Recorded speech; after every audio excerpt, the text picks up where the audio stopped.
Je pensais avoir un mariage solide, une vie bien construite, et une femme en qui j'avais confiance. Puis un simple week-end entre copines a fissuré tout le décor. Au début, je ne voyais pas encore le gouffre. Juste une fêlure, assez fine pour laisser passer le mensonge, assez large pour me changer à jamais. J'ai 42 ans. Je dirigeais 3 concessions automobiles entre Lyon et Villefranche.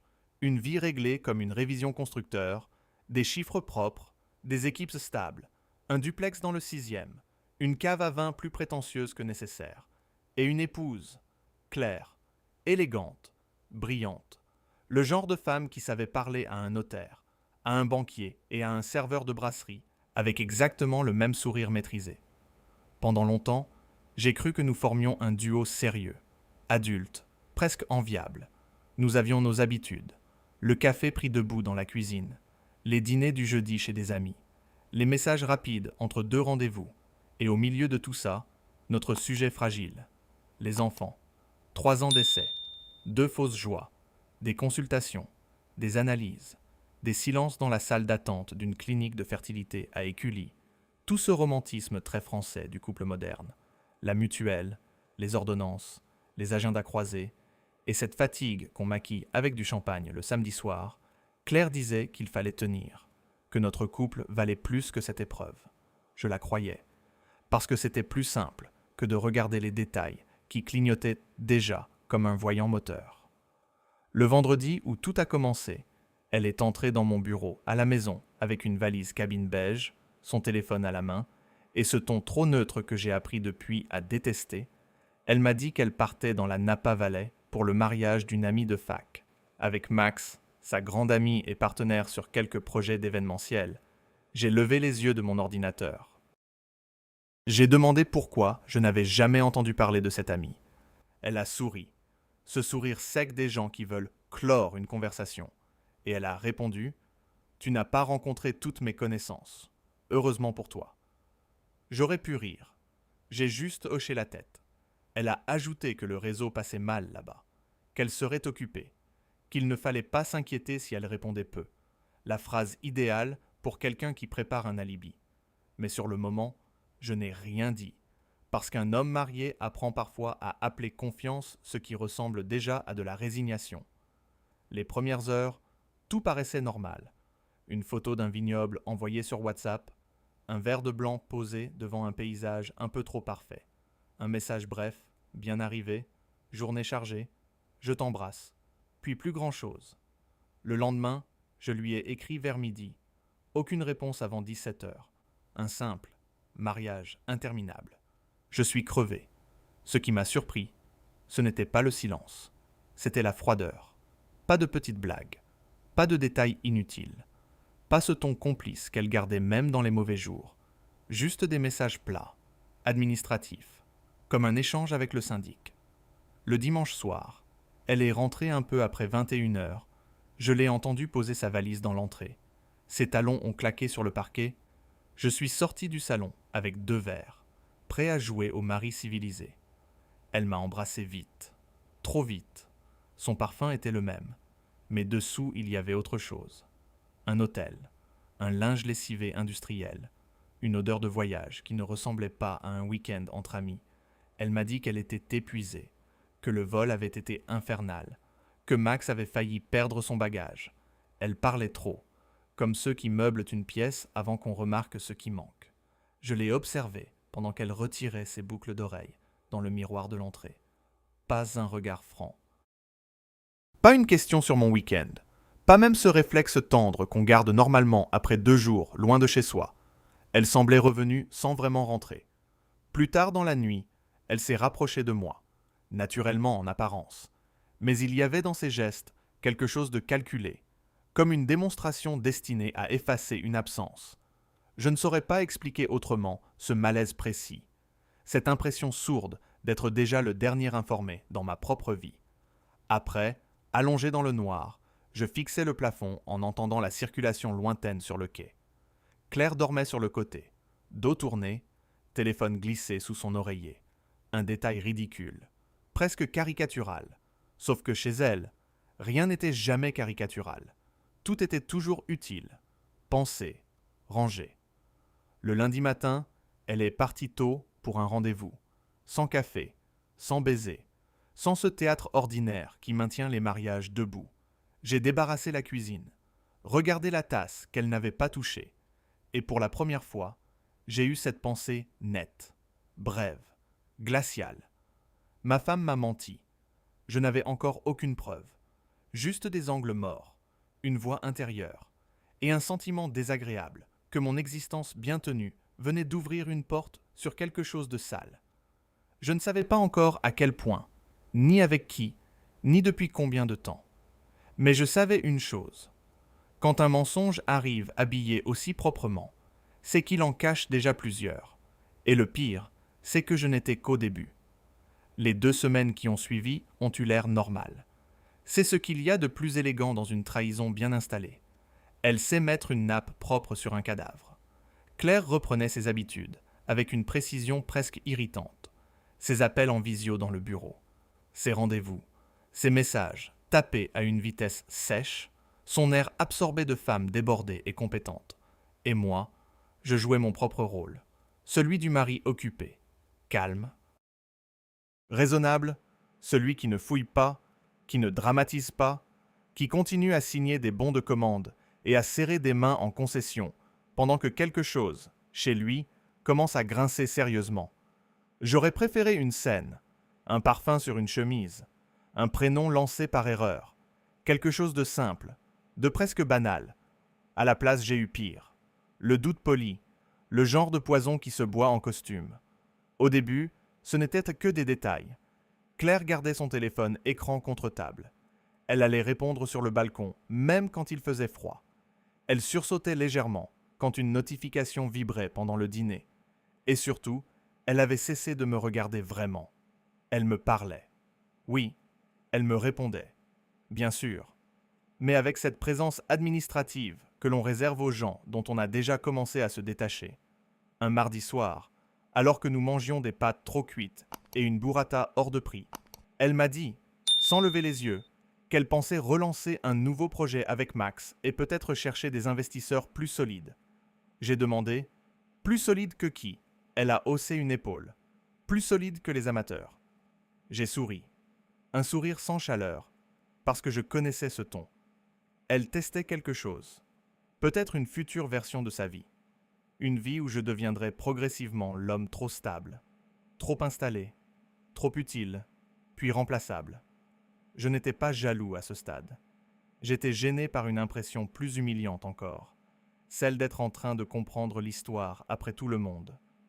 Puis mon corps s'est chargé de me réveiller. Un matin, j'ai senti une gêne absurde, puis une brûlure légère, le genre de symptôme qu'un homme adulte essaie d'abord de classer dans la rubrique fatigue, stress, café, manque de sommeil. Le déni a parfois des costumes très chers, mais 2 jours plus tard, cela n'avait rien d'un hasard. J'ai pris rendez-vous chez mon médecin. Un type posé du 8e arrondissement, que je connaissais depuis des années. Il a été professionnel, direct, sans théâtre, analyse, prélèvement, résultats rapides. Dans le cabinet, il y avait cette odeur désagréable d'antiseptique et de vérité imminente. Je me revois assis, face à lui, veste encore sur le dos, téléphone silencieux dans la poche, quand il a prononcé le mot « chlamydia », avec la neutralité d'un homme qui a l'habitude d'annoncer l'inadmissible à des gens trop propres sur eux. Je l'ai regardé quelques secondes, sans parler, comme si le français était devenu une langue secondaire. Il m'a demandé si j'avais eu d'autres partenaires. J'ai répondu non. Trop vite, trop sec, presque vexé. Il a noté quelque chose, m'a expliqué le traitement, la nécessité que ma partenaire soit testée aussi, les précautions, les vérifications complémentaires, tout le protocole, très propre, très carré, pendant que dans ma tête, une seule phrase tournait en boucle. Ce n'est pas possible. Puis une autre, bien plus utile. Si, c'est exactement possible. En sortant, je suis resté dans ma voiture, 10 bonnes minutes, sur le parking. Moteur coupé, main sur le volant. J'ai regardé les gens entrer dans la pharmacie d'en face avec leurs problèmes normaux. Des sirops, des ordonnances, des vitamines. pendant que moi, je venais de recevoir une preuve biologique que mon mariage était probablement une fiction coécrite à mon insu. Curieusement, je n'ai pas explosé. Pas de grand drame. Pas de verre jeté contre un mur. J'ai même trouvé le réflexe très mauvais pour le mobilier. Non, quelque chose de beaucoup plus froid s'est mis en place. Une sorte de netteté. Claire mentait, d'accord, mais si elle mentait sur ça, je devais savoir sur quoi d'autre. Et surtout, depuis quand. Le soir même, je l'ai observée rentrer. Manteau beige, sac noir, coiffure intacte. Elle m'a lancé un bonsoir prudent, comme si elle me sentait déjà différent. J'ai répondu normalement, presque aimablement. Elle a parlé d'une journée compliquée, d'un prestataire incapable, d'un devis grotesque. J'ai hoché la tête au bon moment. Je suis devenu excellent dans l'art de ne rien montrer. Cette nuit-là, elle s'est endormie avant moi. Et moi, j'ai pris une décision très simple. Je ne confronterai personne avant d'avoir quelque chose de solide. Pas une intuition, pas une scène, pas une phrase qu'elle pourrait retourner contre moi avec son calme supérieur. Non, des faits, des dates, des preuves. Le lendemain, j'ai attendu qu'elle parte pour un rendez-vous à Pardieu. Puis j'ai commencé, d'abord doucement, presque avec honte, comme si j'étais l'intrus. J'ai ouvert le tiroir de sa coiffeuse, ses trousses, le petit meuble de salle de bain où elle rangeait les médicaments et les ordonnances. Je ne cherchais même pas quelque chose de précis, juste une incohérence, un fil qui dépasse, et je l'ai trouvé plus vite que prévu. Coincé dans une pochette en papier d'une pharmacie américaine, il y avait un reçu froissé, daté de la veille, supposé du départ pour la Napa Valley. Antibiotiques, consultation rapide, et un nom de clinique privée. Mon estomac s'est noué si brutalement que j'ai dû m'asseoir sur le bord du lit. Elle savait, avant ce fameux week-end. Elle savait déjà qu'il y avait un problème. Elle avait pris un traitement. Elle était partie quand même. Elle était revenue. Et elle m'avait laissé partager son mensonge jusque dans mon propre sang. Là, pour la première fois, la colère a dépassé le dégoût. Pas une colère bruyante. Pire, une colère méthodique. Celle qui commence à ranger les pièces du dossier au lieu de casser la table. J'ai pris le reçu en photo, sous plusieurs angles. J'ai remis chaque objet exactement à sa place. Puis, je suis allé m'asseoir dans le salon. Très droit, très calme, avec la sensation étrange qu'un seuil venait d'être franchi. Je ne me demandais plus si ma femme me trompait. Je me demandais seulement combien de mensonges il me restait à découvrir. Et combien de temps elle comptait encore me prendre pour un imbécile. Le soir, quand la serrure a tourné et que j'ai entendu ses pas dans l'entrée, je savais que la conversation qui allait suivre ne sauverait rien. Elle allait seulement révéler jusqu'où Claire était prête à descendre. Et honnêtement, j'étais enfin prêt à la regarder sans amour, ce qui change tout. Je l'attendais dans le salon avec le reçu imprimé, mes résultats d'analyse posés à côté d'un verre d'eau que je n'avais pas touché, une mise en scène minimale. Presque sobre, je n'avais aucune envie de transformer ma vie en téléfilm médiocre. Claire a compris dès qu'elle m'a vu. Elle a ralenti. Son regard a glissé sur les feuilles, puis sur moi.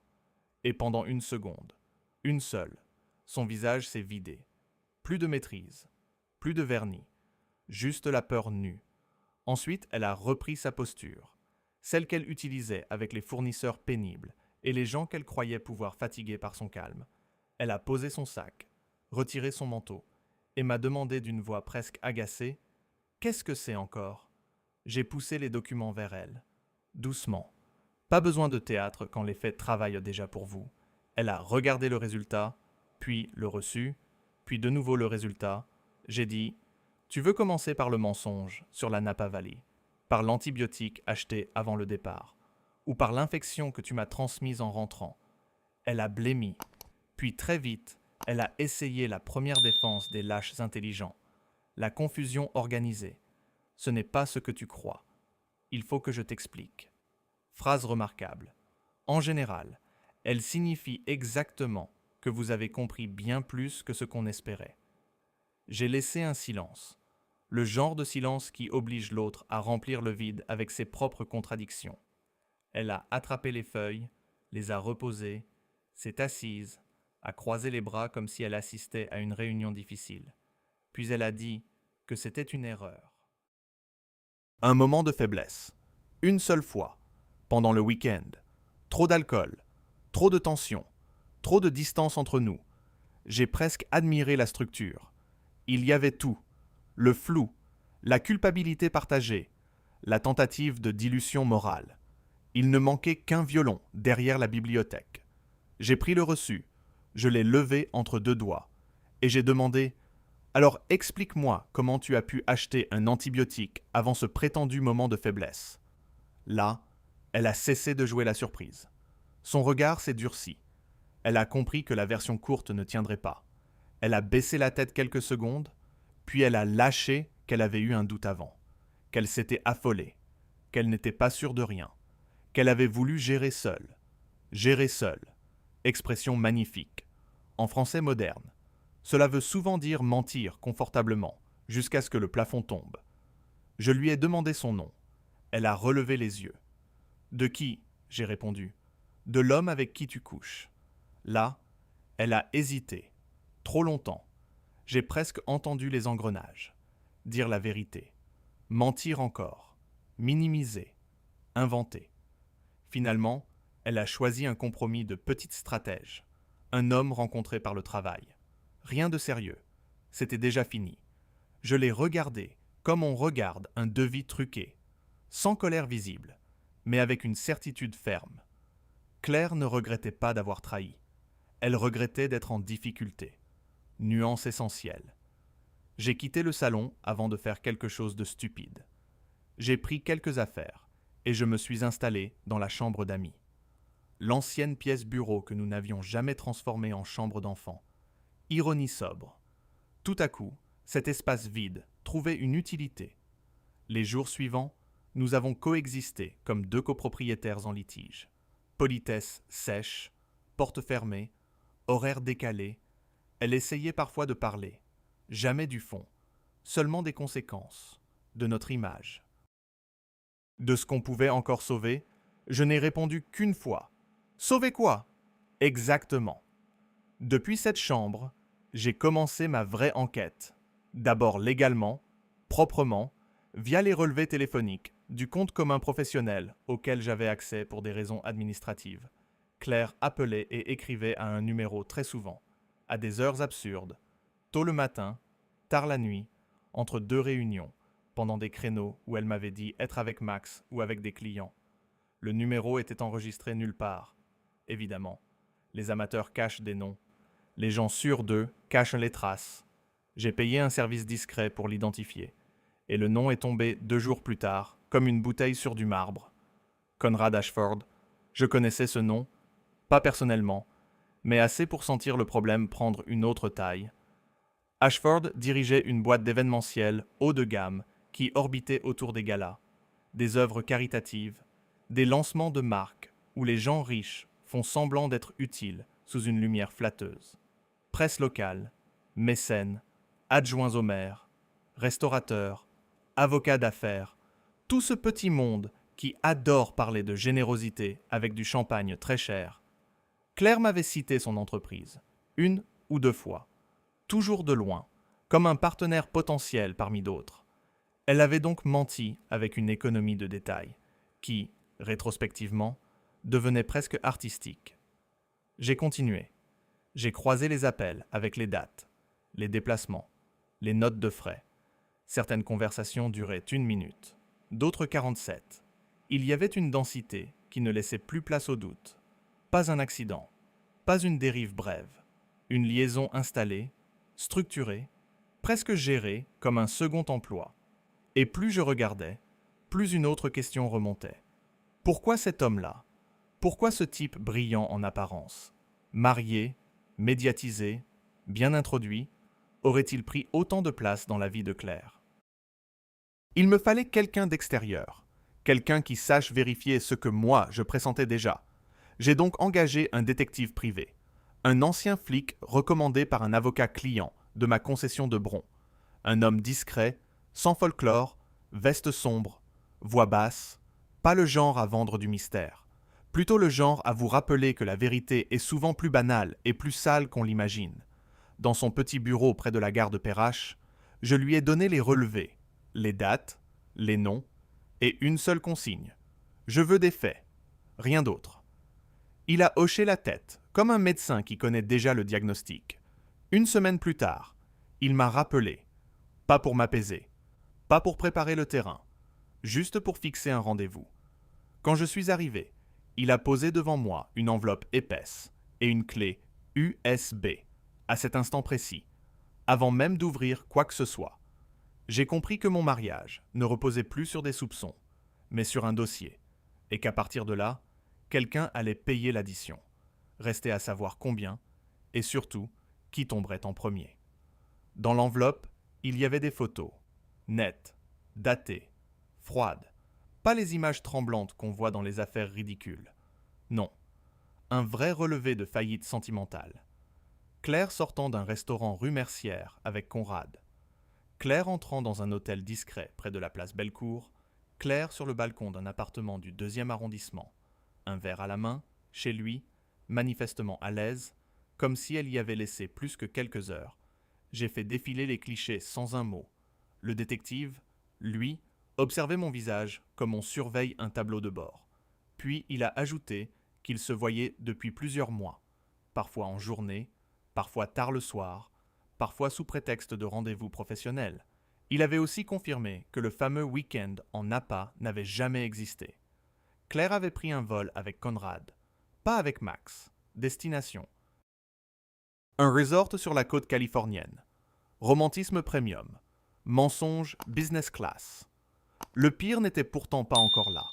Il m'a tendu une seconde chemise, avec des relevés, des virements, des factures, des mouvements entre la société de Claire et plusieurs prestataires liés de près ou de loin à l'univers de Conrad. Fausses avances, acomptes étranges, remboursements jamais justifiés. Elle ne se contentait pas de coucher avec lui.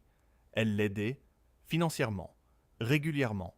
Comme on alimente une fuite en croyant investir dans l'avenir, Conrad, malgré sa belle image, avait des problèmes de trésorerie, des dettes, des fournisseurs nerveux. Et Claire semblait servir de passerelle discrète. J'ai demandé. Elle savait. Le détective a répondu. Assez pour comprendre qu'elle ne sauvait pas un artiste incompris.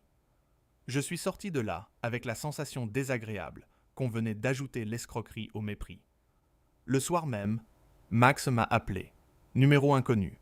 Voix tendue. Elle a parlé vite, comme quelqu'un qui s'en veut d'avoir trop longtemps laissé faire. Elle m'a confirmé que le mariage en Napa était un mensonge, qu'elle avait couvert Claire au début, puis qu'elle avait compris que l'histoire allait beaucoup plus loin.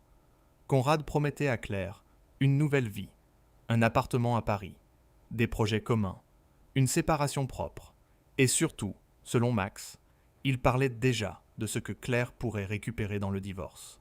Mes actifs, mes biens, ce qui était à moi avant, ce qui pouvait devenir discutable si je restais naïf et sentimental. Là, j'ai presque ri.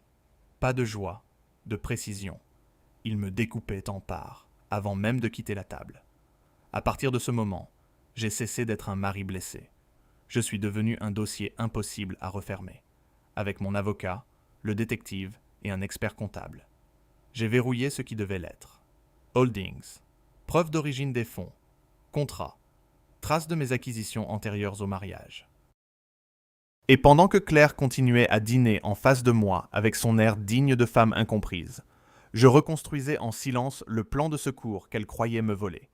Puis un dernier détail est arrivé, assez beau dans son genre. Conrad préparait un grand gala caritatif à Lyon. Un de ces soirs où la ville s'habille en vertu de l'occasion. Élu, patron, presse locale, son épouse officielle, et Claire devait y être. Max m'a dit « Si tu veux les voir tomber, c'est là, pas devant un juge, pas dans votre salon, là où ils se sentent intouchables. » J'ai regardé l'invitation. Papier crème, typographie arrogante, promesse de générosité et de prestige. Toute la mise en scène de gens qui confondent influence et immunité, et j'ai compris quelque chose de très simple. Quand des personnes ont bâti leur pouvoir sur l'image, il faut parfois frapper exactement à cet endroit. Pas plus fort, juste au bon moment. J'ai dit à mon avocat de préparer le terrain.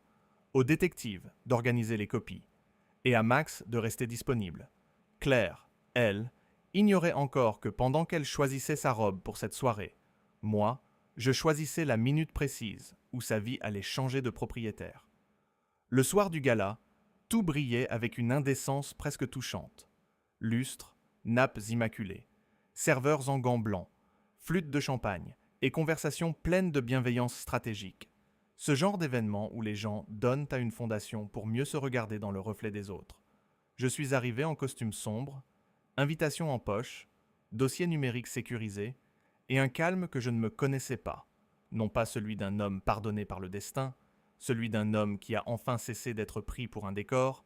Conrad était là, au centre, impeccable, sourire de magazine, poignée de main souple, regard de prédateur persuadé d'avoir déjà gagné, son épouse évoluait à quelques mètres, parfaite, polie, encore ignorante du théâtre secondaire qui se jouait derrière son mariage.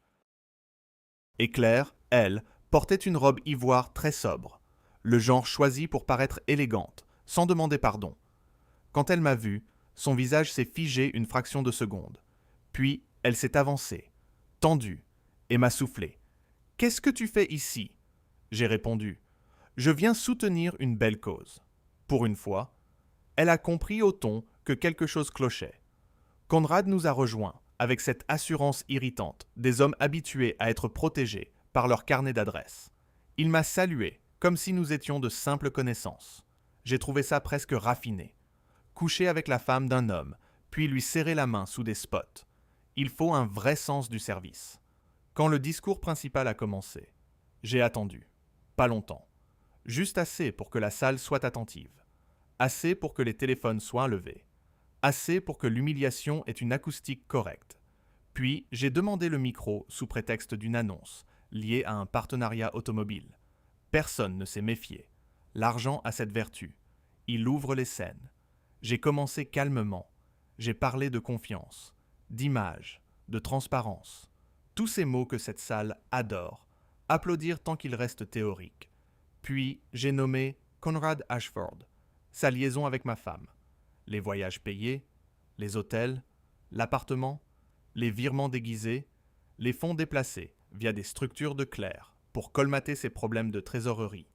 Derrière moi, l'écran prévu pour les visuels du gala a affiché, à l'aide d'une télécommande remise à l'équipe technique 2 minutes plus tôt, des dates, des relevés, des photos, pas tout, juste assez. Toujours laisser une marge à l'imagination. C'est elle qui finit le travail. La salle a cessé de respirer élégamment. L'épouse de Conrad a d'abord cru à une erreur, puis elle a vu les images, et cette seconde-là valait tous les procès du monde. Claire s'est levée pour m'arracher le micro. Trop tard, Max, présent au fond avec le détective, a confirmé à voix haute le mensonge sur la Napa Valley. Conrad a tenté de parler de diffamation. Mauvais réflexe quand les pièces sont datées, sourcées, recoupées. Un adjoint au maire a quitté la salle. 2 sponsors l'ont suivi. Les téléphones filmaient, les murmures montaient comme une marée sale. Et pour la première fois depuis des mois, ce n'était plus moi qui découvrais l'histoire en dernier. Je n'ai pas crié. Je n'ai pas insulté. Je me suis contenté de conclure que certaines œuvres caritatives feraient mieux de vérifier la moralité de leurs vedettes avant de leur confier un pupitre. Puis, j'ai rendu le micro et je suis parti. Parce que la vraie puissance, ce n'est pas d'écraser longtemps, c'est de choisir précisément quand s'arrêter. La suite a été moins spectaculaire, mais plus utile. Divorce, procédure, expertise. Claire a tenté de plaider l'erreur, la fragilité, la confusion affective. Malheureusement pour elle, les virements, les messages et les montages financiers avaient une mémoire moins romantique. Elle n'a rien obtenu de mes actifs principaux. Tout ce qui comptait était protégé, tracé, antérieur ou juridiquement verrouillé. Conrad, lui, a perdu ses soutiens, puis ses contrats, puis sa façade. Une enquête a été ouverte sur ses pratiques, et son entreprise, privée de confiance, s'est effondrée comme ces décors de gala qu'on démonte avant l'aube. Quant à moi, je n'ai pas tout perdu cette année-là. J'ai perdu une illusion, ce qui est parfois le seul prix d'entrée vers quelque chose de plus propre. Aujourd'hui, quand on me demande à quel moment j'ai compris que mon mariage était fini, Je ne parle ni du test médical, ni des photos, ni même du gala. Je réponds que tout s'est terminé le jour où j'ai cessé d'avoir peur de la vérité. Après ça, le reste n'a été qu'une question d'organisation. Et franchement, organiser la chute de 2 menteurs, c'était encore la partie la plus simple.